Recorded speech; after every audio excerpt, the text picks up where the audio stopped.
Hello students, स्वागत है आप सभी का अपने यूट्यूब चैनल जैकपुर पे। तो आज के इस वीडियोस में हम लोग क्लास 10th का मॉडल सेट 3 करने वाले हैं आपके टर्म 1 का।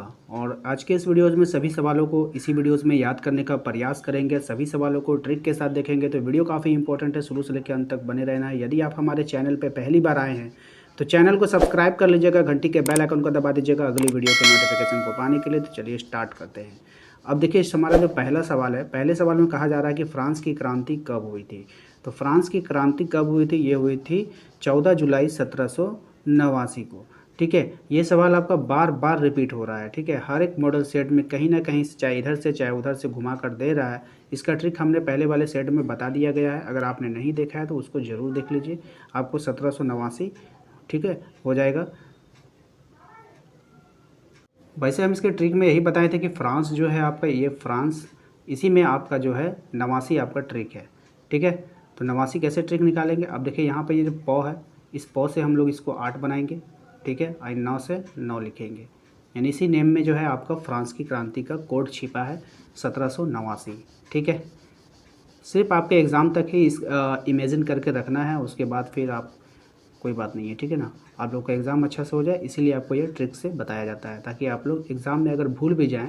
देखिए, ट्रिक से याद करने का एक फ़ायदा क्या होता है, आप ऐसे रट कर याद करेंगे तो अगर आपको याद रहा तो आप उसको टिक आउट कर ही लेते हैं, लेकिन रट के याद करने वाले को वहाँ कन्फ्यूज़न भी में पड़ते हैं, ये होगा कि ये होगा। ठीक है, लेकिन अगर आप ट्रिक से रिलेट करके करेंगे ना, तो आपको कभी भी कन्फ्यूज़न नहीं होगा। एग्जाम्पल के तौर पर, जैसे आप एग्ज़ाम में गए और आपको ये क्वेश्चन आ गया, फ्रांस की क्रांति कब हुई थी। अब आपको जो है कन्फ्यूज़न हो गया 2 क्वेश्चन में। ठीक है, आपको दे दिया है 14 जुलाई 1789 और 4 जुलाई फिर 1776 दे दिया है।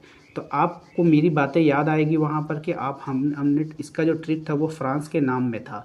तो फ्रांस के नाम में कौन सा अक्षर बन रहा था? ये देख रहे हैं, पौ है, और ये पौ से ये जो हम लोग जो है इसको क्या बना सकते हैं, 8 बना सकते हैं, और 9 अनुस्वार से हम लोग 9 लिख सकते हैं। तो यही कोड निकल कर आ रहा है 1789। ठीक है, इसी तरीक़े से ये ट्रिक काम करता है। फ्रांस की क्रांति के अग्रदूत किसे कहा जाता है? तो फ्रांस का क्रांति का जो अग्रदूत है वो किसे कहते हैं? तो रूसो को कहते हैं। किसको कहते हैं? रूसो को कहते हैं। फ्रांस की क्रांति का अग्रदूत रूसो को कहते हैं। इसको याद कैसे रखेंगे? इसको याद इस तरह से रखना है कि फ्रांस देश में जब ये क्रांति का माहौल नहीं था, जब वहाँ के लोग परेशान थे, ठीक है, तो वहाँ पर क्रांति का कार्य किसने किया? रूस देश ने किया। किसने किया? रूस देश ने पहल किया। रूस जो है इन्वॉल्व हुआ फ्रांस में। ये आपको इमेजिन करना है कि रूस ने ही आकर के वहाँ पर वहाँ की क्रांति को आग लगाई, यानी वहाँ पे क्रांति को बढ़ाया चढ़ाया। किसने? कौन से देश ने? रूस ने। ठीक है, तो रूस ने, रूस अभी फेमस में भी है ना। रूस अभी क्या है? फेमस में भी, अभी युद्ध कर रहा है, और यूक्रेन और हो रहा है आपका सोवियत संघ में, रूस में। तो आप लोग, रूस जो है अभी फेमस है, रूस आपके दिमाग से निकलेगा नहीं, रूस अभी है। तो यहाँ पर जो है आपको पूछा जा सकता है कि फ्रांस की क्रांति के अग्रदूत किसे कहते हैं? तो रूस से आपको रूसो याद रखना है। ठीक है, तो फ्रांस की क्रांति में योगदान किसने दिया? रूस देश ने दिया। ठीक है, इस तरह से याद रखिएगा। अगला सवाल है हमारा, बिस्मार्क जर्मनी का चांसलर कब बना? देखिए, क्वेश्चन नंबर 3 का जो आंसर है, मुझे ये कंफर्म नहीं लग रहा है कि ये सही ऑप्शन आपको दिया गया है। मेरे अनुसार बिस्मार्क जर्मनी का चांसलर जो बना वो बना 1862 में। कब बना? 1862 में। अगर आपको कोई संदेह है तो आप हमें कमेंट कर बता सकते हैं कि बिस्मार्क जर्मनी का चांसलर कब बना। ठीक है, मेरे अनुसार ये नहीं होगा। ठीक है, जर्मनी का चांसलर वो बना 1862 में। चलिए, नेक्स्ट सवाल है हमारा, पहले तुम मनुष्य हो उसके बाद किसी देश के नागरिक या अन्य कुछ, ये कथन किसका है? पहले तुम मनुष्य हो, ठीक है, उसके बाद किसी देश के नागरिक या अन्य कुछ, ये कथन किसका है? आपको बताना है। तो ये कथन है रूसो का। किसका है? रूसो का। पहले तुम मनुष्य हो उसके बाद किसी देश के नागरिक या अन्य कुछ, ये कथन है रूसो का। अब देखिए, ये कथन रूसो ने क्यों दिया था? आप लोगों को तो पता ही है, मैंने बताया था कि जो फ्रांस देश का जो युद्ध हुआ था, तो उसमें जो है रूस इन्वॉल्व हुआ था। कौन सा देश इन्वॉल्व हुआ था? रूस इन्वॉल्व हुआ। अब रूस इन्वॉल्व हुआ तो इसका जो आंसर है, पहले तुम मनुष्य हो उसके बाद किसी देश के नागरिक हो अन्य कुछ नहीं, तो इसका जो कथन था किसने दिया था? रूसों ने दिया था। तो रूस इसलिए इन्वॉल्व हुआ था कि रूस जो है वहाँ के नागरिक को मदद करने के लिए इन्वॉल्व नहीं हुआ, वहाँ के मनुष्य जो इंसान होते हैं, उनकी हेल्प करने के लिए वो वहाँ पे इन्वॉल्व हुआ था, है ना। तो कोई भी देश अगर किसी देश में इंटरफेयर करता है तो वहाँ के नागरिक को बचाने के लिए नहीं, बल्कि इंसानियत को बचाने के लिए वो इन्वॉल्व होता है, ठीक है। तो ये ट्रिक तो शुरू से चल रहा था कि रूस इन्वॉल्व हुआ, इसलिए रूस से रूसो आपको याद रखना है। तो पहले मनुष्य हो, उसके बाद किसी देश के नागरिक, अन्य कुछ नहीं, ठीक है। ये कथन किसका हो गया? रूसो का हो गया। अगला सवाल है हमारा क्वेश्चन नंबर 5। क्वेश्चन नंबर 5 में आपसे कह रहा है कि विश्वकोश नामक ग्रंथ किसने रचा था, यानी किसकी रचना है, यानी उसका लेखक का नाम आपको बताना है कि विश्वकोश नामक ग्रंथ किसकी रचना है, ठीक है। तो इसको हम लोग याद रखेंगे। इसका पहले आंसर देख लीजिए। इसका आंसर हो जाएगा आपका दिद्रो, ऑप्शन नंबर गो, दिद्रो इसका आंसर है, ठीक है। इसको तो कोश से आपको क्या याद रखने के लिए कहा गया है? कोश से आपको याद रखना है कोषना। ये जो कोश है, इस कोश से आपको कोषना को याद रखना है। और हमेशा हम लोग कोसते किसको हैं? दूसरों को। किसको कोसते हैं? दूसरों को कोसते हैं। तो दूसरों से आपको दिद्रो याद रखना है, ठीक है। नेक्स्ट है हमारा, डिस्कवरी ऑफ इंडिया नामक पुस्तक को किसने लिखा था? डिस्कवरी ऑफ इंडिया नामक पुस्तक को लिखा था पंडित जवाहरलाल नेहरू ने। पंडित जवाहरलाल नेहरू कौन थे? पंडित जवाहरलाल नेहरू हमारे देश के प्रथम प्रधानमंत्री थे। तो जब वो देश के प्रथम प्रधानमंत्री बने तो इमेजिन कीजिए उन्होंने इंडिया में क्या किया? डिस्क को फ्री कर दिया। क्या कर दिया? डिस्क को फ्री कर दिया। जो डिस्क लगता है, जिसको हम लोग छतरी कहते हैं, तो उसको क्या कर दिया था? फ्री कर दिया था। डिस्क को क्या कर दिया? फ्री कर दिया। तो ये आपका ट्रिक है, याद रखेंगे। अगला सवाल है हमारा, ये कथन है तुम मुझे खून दो मैं तुम्हें आज़ादी दूंगा, ये कथन किसका है? तो ये कथन है आपका प्रसिद्ध फेमस कथन है सुभाष चंद्र बोस का, ठीक है। ये कथन किसका है? तुम मुझे खून दो मैं तुम्हें आज़ादी दूंगा, ये कथन है सुभाष चंद्र बोस का। और इसकी मुझे नहीं लगता किसी ट्रिक की आवश्यकता है, ठीक है, क्योंकि ये चीज़ सभी को याद है। नेक्स्ट है हमारा, बंगाल विभाजन कब हुआ था? तो बंगाल विभाजन हुआ था आपका 1905 में। बंगाल का विभाजन कब हुआ था? 1905 में। अब इसको याद कैसे रखेंगे? देखिए, बंगाल विभाजन 1905 में हुआ था, तो इस बंगाल में ही, ये बंगाल में ही इसका आंसर आपका छिपा हुआ था। यहाँ पे आप लो देख रहे हैं, ठीक है, लो को ध्यान से देखिएगा। और लो में ही आपका जो है क्या छिपा है? 5 छिपा है ना। तो लो में क्या छिपा है? 5 छिपा है। तो इस 5 से आपको 5 याद रखना है, ठीक है।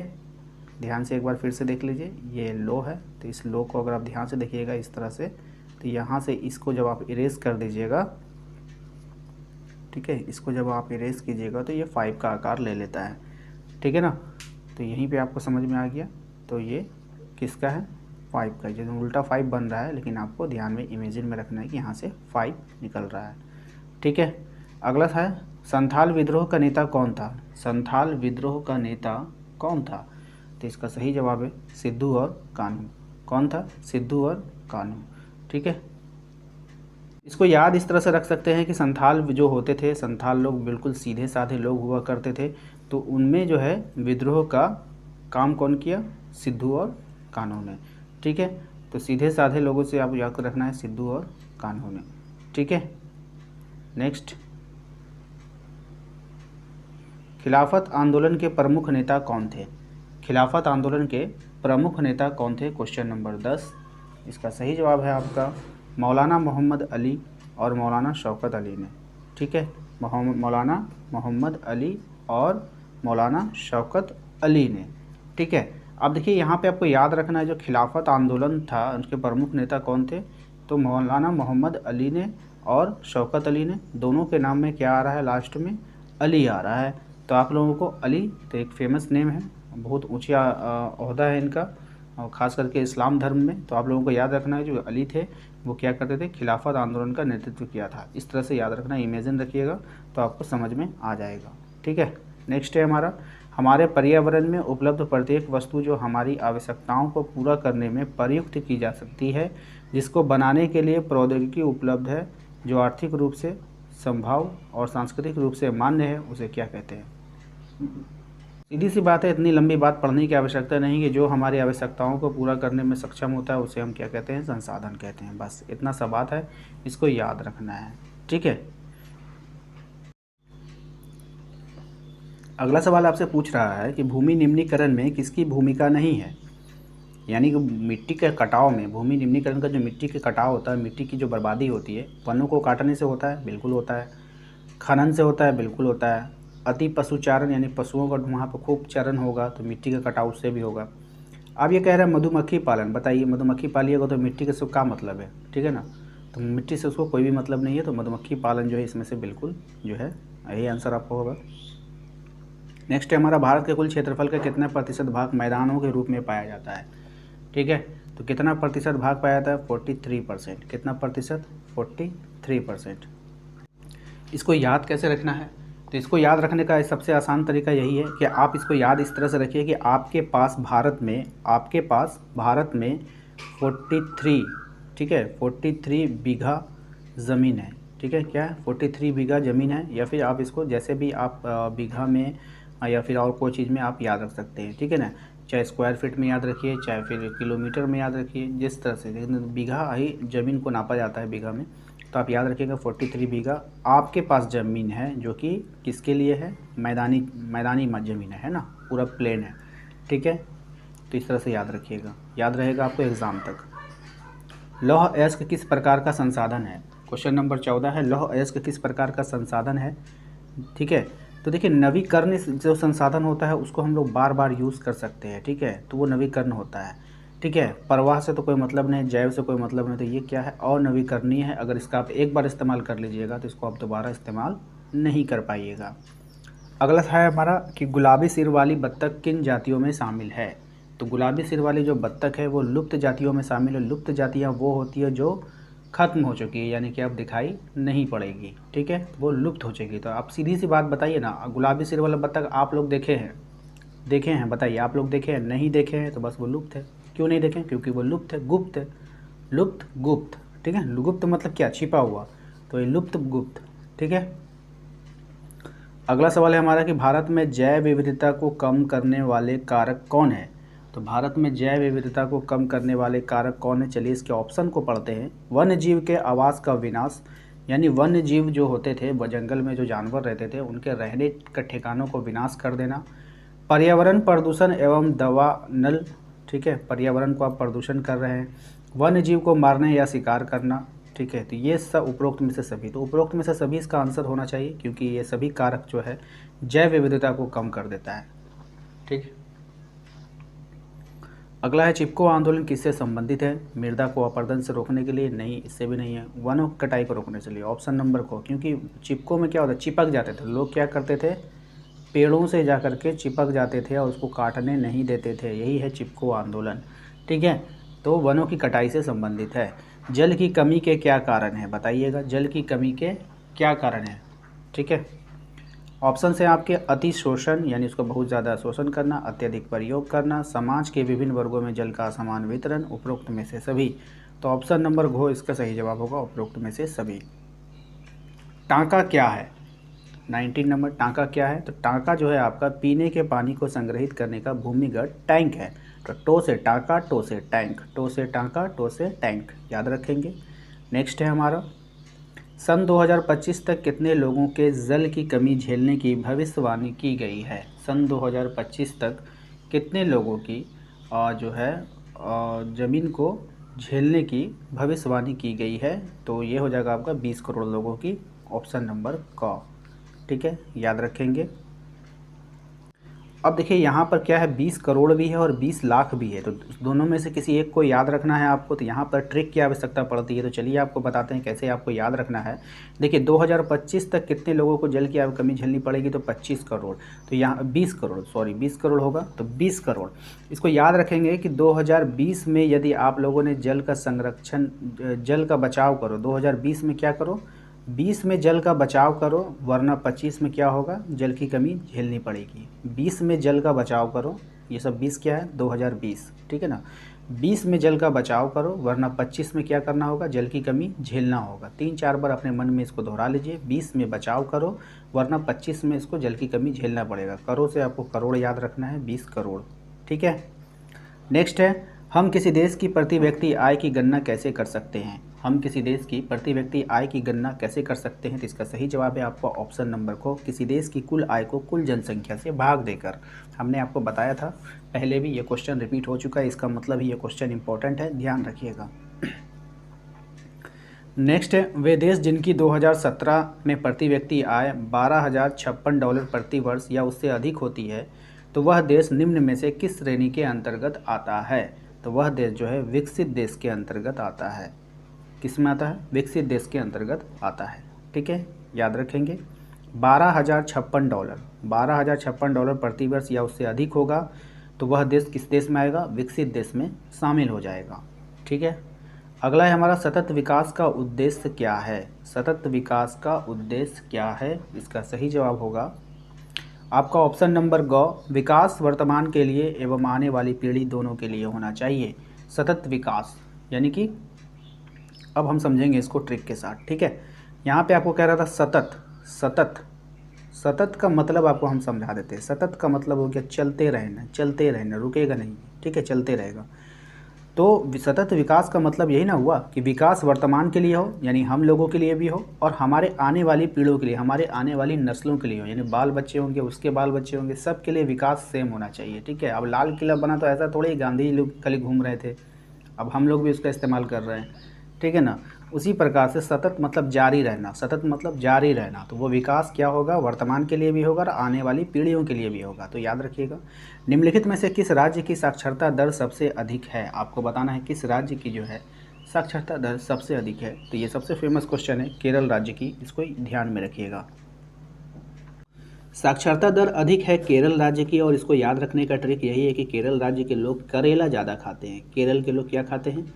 करेला ज़्यादा खाते हैं। क्या खाते हैं? करेला ज़्यादा खाते हैं, जिससे वो इंटेलिजेंट है और वहाँ के लोग जो है पढ़ने लिखने में तेज़ हैं, इसलिए वहाँ की साक्षरता दर क्या है? ज़्यादा है। इसलिए आप लोग भी करेला खाया कीजिए।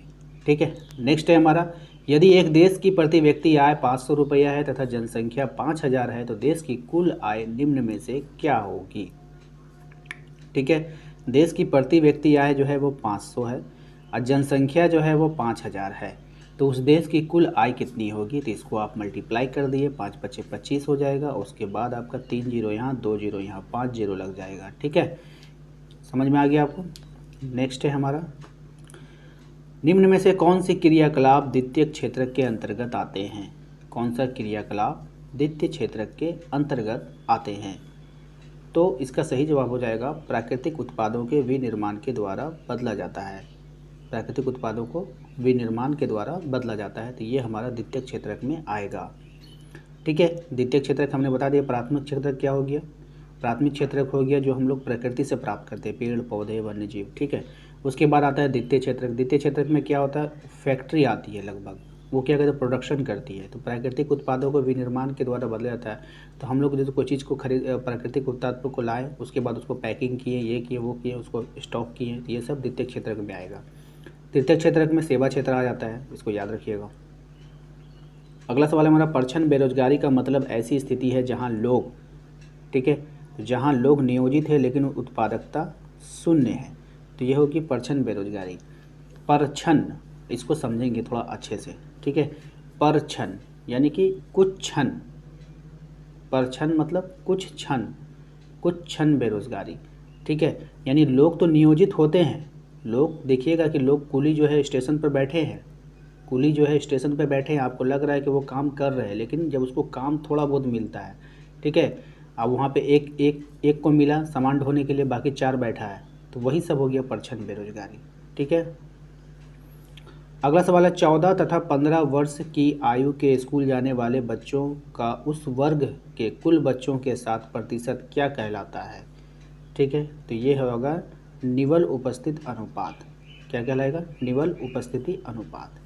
ठीक है, अब यहाँ पे है 14 वर्ष की आयु के स्कूल जाना है, जो बच्चा स्कूल जा रहा है तो वो उपस्थिति होगा, अनुपस्थिति का तो बात ही नहीं मत कीजिए, साक्षरता दर का तो बात ही मत कीजिए, सकल उपस्थिति अनुपात होगा नहीं। ठीक है, तो क्या होता है? निवल, क्या होता है? निवल अनुपात होता है, उपस्थिति अनुपात। अगला सवाल है हमारा, संगठित क्षेत्र का सही अर्थ को चुनना है। संगठित क्षेत्र का सही अर्थ को चुनना है, तो ये हो जाएगा आपका, ये उन उद्यमों में शामिल करता है जहाँ रोजगार की शर्तें व नियम होता है। तो देखिए संगठित क्षेत्र का हमने सबसे अच्छा एग्जाम्पल आप लोगों को बताया था सरकारी नौकरी, ठीक है। तो वो संगठित होता है, उसके सारे नियम कानून होता है, उसका रजिस्ट्रेशन अगर करा दिया जाए तो वो होता है। तो वो जो कोई भी चीज़ का जो नियम शर्तें जो लागू करेगा कौन करेगा, जो संगठित क्षेत्र होगा, जो उसका रजिस्ट्रेशन होगा, जिसका सरकार के पास जिसका डाटा होगा, तो वही ना करेगा। तो ये वाला ऑप्शन नंबर को इसका आंसर होगा, ठीक है। क्वेश्चन नंबर 30 है हमारा, कौन से क्षेत्रक को सेवा क्षेत्रक भी कहते हैं? कौन से क्षेत्र को, प्राथमिक को, द्वितीय को या तृतीय को? तो अभी ये फेमस क्वेश्चन है, अभी इससे पहले तुरंत हमने समझाया था। देखिए 3 क्षेत्रक होता है, हमने बार बार आपको कह रहे हैं, आप लोग को समझ में आ जाना चाहिए कि प्राथमिक क्षेत्रक किसको कहते हैं, द्वितीय क्षेत्रक में कौन आता है और तृतीय क्षेत्रक में कौन आता है। तो आपसे पूछा है सेवा क्षेत्र में कौन आता है, जल्दी से इसका आंसर टाइप कर दीजिए आप लोग, ठीक है। तो 30 का इस तरह से 30 का कौन सा आंसर होगा, आंसर को टाइप कीजिए, ठीक है। तो आंसर को आप लोग यहाँ पर टाइप कीजिए जल्दी से कमेंट में। नेक्स्ट है हमारा, सत्ता की साझेदारी के क्षैतिज विवरण के अंतर्गत कौन शामिल है? 31 है, क्षैतिज विवरण के अंदर कौन शामिल है? तो इसका सही हो जाएगा विधायिका, कार्यपालिका और न्यायपालिका। ये भी फेमस क्वेश्चन है और ये वीवीआई की कैटेगरी में आता है। इसके ऊपर वाला भी जिसको हमने आपको टाइप करने बोला, और ये दोनों वीवीआई है, याद रखिएगा। विधायिका, कार्यपालिका, न्यायपालिका, विधायिका, कार्यपालिका, न्यायपालिका, ठीक है। तो सत्ता के लिए कौन कौन से जरूरी होते हैं? विधायिका, कार्यपालिका, न्यायपालिका। देखिए विधायिका मतलब क्या, एक विधेयक रहेगा, उस कानून के तहत सरकार बनेगी। उसके बाद कार्यपालिका जहाँ पे लोग काम करेंगे, उसके बाद अगर कुछ होता है तो उसके लिए न्याय करने के लिए, जनता के न्याय के लिए न्यायपालिका चाहिए, ठीक है। 3 चीज़ें ही आवश्यकता है सरकार के लिए। अगला सवाल है, यूरोप संघ का मुख्यालय कहाँ अवस्थित है? क्वेश्चन नंबर 32, यूरोप संघ का मुख्यालय ब्रुसेल्स में है। कहाँ है? ब्रुसेल्स में है। चलिए ब्रुसेल्स आपको समझ में आ गया। इसको याद कैसे रखेंगे? तो इसको याद ऐसे, यूरोपीए, पीए से आपको पीए याद रखना है, पीए। इसको याद कैसे रखेंगे? तो किसी को आप डिनोट कीजिए, यार तुम पीते बहुत हो। क्या? यार तुम पीते बहुत हो, ब्रश कर लिया करो, ब्रश कर लिया करो। इसमें 1-2 लाइन आप अपने से जोड़ सकते हैं, ठीक है। ट्रिक बनाने के लिए आप भी कोशिश कीजिए कि आपसे भी कोई ट्रिक बने, हो सकता है कि हमसे अच्छा आपको ट्रिक बन जाए, ठीक है ना। अगर आपको हमसे अच्छा कोई भी ट्रिक बनता है इतने सारे क्वेश्चन में, तो उसको ज़रूर टाइप करके बताइए, सर मैंने ये वाला ट्रिक बनाया है, ठीक है ना। चलिए, तो यार तुम पीते बहुत हो, ब्रश कर लिया करो, पीते बहुत हो, ब्रश कर लिया करो, ठीक है ना, याद रखिएगा। अगला सवाल है हमारा, क्वेश्चन नंबर अब होगा हम लोग का 33। कौन सा क्वेश्चन होगा? क्वेश्चन नंबर 33, सामुदायिक सरकार किस देश से संबंधित है? सामुदायिक सरकार किस देश से संबंधित है? तो ये जर्मनी से संबंधित है, ठीक है। सामुदायिक सरकार किस देश से संबंधित है? जर्मनी देश से संबंधित है। पर अब जहाँ पर जो है समुदाय होगा, समुदाय मतलब होता है 2, 4, 6, 8, 10 लोग मिल करके एक सामुदायिक सरकार चला रहे हैं, ठीक है। तो जहाँ पर मनी होगा तो वहाँ पर समुदाय लोगों की ज़रूरत पड़ेगी। जहाँ मनी होगा वहाँ पर सामुदायिक सरकार बनाने की ज़रूरत पड़ेगी। वहाँ अकेले सरकार बनाइएगा, लूट जाइएगा, ठीक है। तो जहाँ पे मनी होगी, मनी से आपको याद रखना है जर्मनी, तो जहाँ पे मनी होती है वहाँ पर सामुदायिक सरकार की आवश्यकता होती है।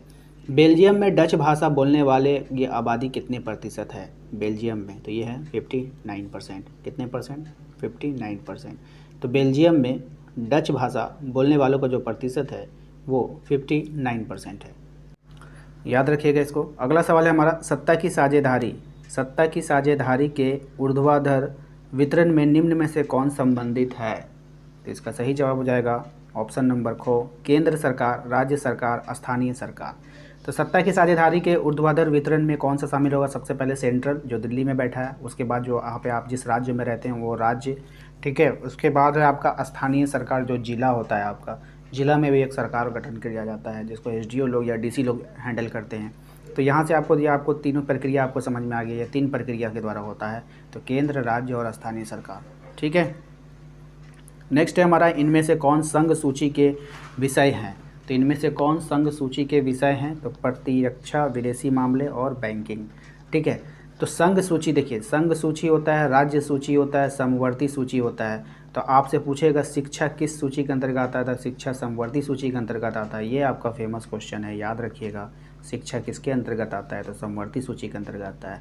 संघ मतलब हो गया सेंट्रल सूची, यानी सेंट्रल में जो हमारा गवर्नमेंट होता है वो उसको हैंडल करता है।